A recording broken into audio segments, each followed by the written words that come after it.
2 నెలల క్రితము మా అమ్మగారికి బాలేదు అనేసి హాస్పిటల్‌కి తీసుకెళ్ళడం జరిగింది. అక్కడ అయితే చెప్పడం కిడ్నీలో స్టోన్ ఉందని చెప్పారండి. ఇది డిసెంబర్ నెలలో జరిగింది.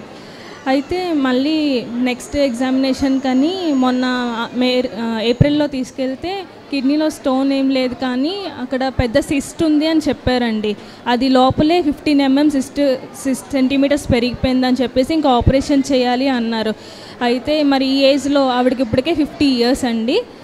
సో ఈ ఏజ్‌లో ఆపరేషన్ ఎందుకని మేము చాలా భయపడ్డాము. అయితే లాస్ట్ మంత్ ఐజాక్ పాస్టర్ గారి దగ్గరికి వచ్చి ప్రేయర్ చేయించడం జరిగింది. మరి మొన్నే 30వ తారీఖున మే నెలలోని తనకి సిస్ట్ రిమూవ్ చేయడం జరిగింది. మరి ఇప్పుడు తను బాగానే ఉన్నారు. స్వస్థత ఇచ్చిన దేవుడికి వందనాలు. అలాగే ఇంకొక సాక్ష్యం ఏంటంటే నేను 1.5 ఇయర్‌గా నేను చేస్తున్న కంపెనీ నుంచి షిఫ్ట్ అవుదాము అని చెప్పేసి చాలా ట్రై చేస్తున్నాను. ఎన్నో కంపెనీస్కి ఇంటర్వ్యూస్ ఇవ్వడము, ఇలా రకరకాలుగా ప్రయత్నించడం జరిగింది.